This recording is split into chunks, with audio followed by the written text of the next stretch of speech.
Chittagong Boalkhali traffic পুলিশের lineman মাধ্যমে লাখ লাখ টাকার অবৈধ সিএনজি টোকেন বাণিজ্য। চট্টগ্রামের বোয়ালখালী সড়কে ট্রাফিক পুলিশের সহযোগিতায় নাম্বারবিহীন অবৈধ সিএনজি স্টেশন বসিয়ে টোকেনের লাইনম্যানের মাধ্যমে লক্ষ লক্ষ টাকা চাঁদাবাজির অভিযোগ পাওয়া গেছে। জানা গেছে, বোয়ালখালী ফুলতলা এলাকা থেকে নাম্বারবিহীন ৩ শতাধিক অবৈধ সিএনজি সার্ভিসটি চট্টগ্রাম বোয়ালখালী সড়কে যাত্রী পরিবহন করে আসছে। অবৈধ সিএনজিগুলো বোয়ালখালী ফুলতল পটিয়া বাদামতল রোডের সামনে সারিবদ্ধভাবে দাঁড়ানো থাকে। অবৈধ সিএনজি স্টেশন বসানোর কারণে পুরো এলাকায় যানজট দুর্ঘটনা ঘটছে প্রতিনিয়ত। ভুক্তভোগীরা জানান,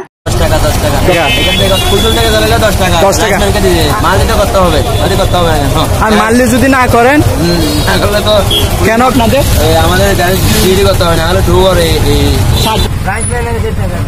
কত টাকা নেই?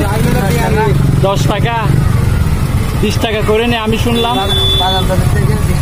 আর মাসিক মারলি, আর যদি মারলি না করেন তাহলে কি সমস্যা হয়? না করলে কি গাড়ি টু করা হয়? অবশ্যই করা হয়। বোয়ালখালী ট্রাফিক পুলিশের নেতৃত্বে চলছে দীর্ঘদিন বোয়ালখালী ফুলতল থেকে পটিয়া বাদামতল রুটে সিএনজি অটোরিকশা চালিয়ে আসছেন। প্রতি মাসে গাড়ি চলাচলের জন্য 500 টাকা টোকেন নিতে হয়, আবার প্রতিবার 10 টাকা করে চাঁদা নেওয়া হয়। পরিবহন শ্রমিকরা জানান, টোকেন প্রতি মাসে নবায়ন না করলে সিএনজির বিরুদ্ধে মামলা এবং বিভিন্নভাবে শারীরিক ও মানসিক নির্যাতন করে লাইনম্যানরা এবং ট্রাফিক পুলিশের নেতৃত্বে চলছে। অনেক পরিবার আছে একটি বা দুটি সিএনজি অটোরিকশা তাদের আয়ের একমাত্র অবলম্বন, কিন্তু আয়ের বেশিরভাগই টোকেনের বিপরীতে চাঁদাবাজদের হাতে তুলে দিতে হচ্ছে। এ কারণে সে আয় তাদের সংসার চলছে না। এই বিষয়ে প্রশাসনের হস্তক্ষেপ কামনা করছেন তারা।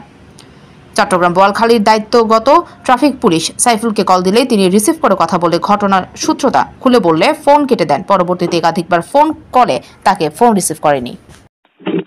আসসালামু আলাইকুম। হ্যালো, আমি PIB 71 টিভি থেকে বলছিলাম।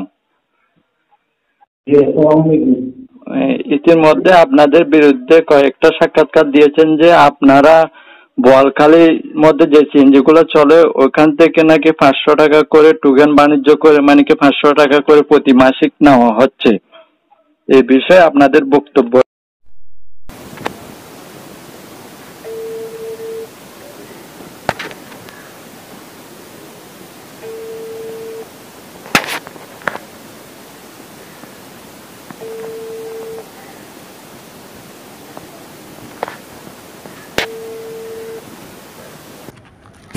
সড়ক অভি, PIB 71 টিভি, চট্টগ্রাম।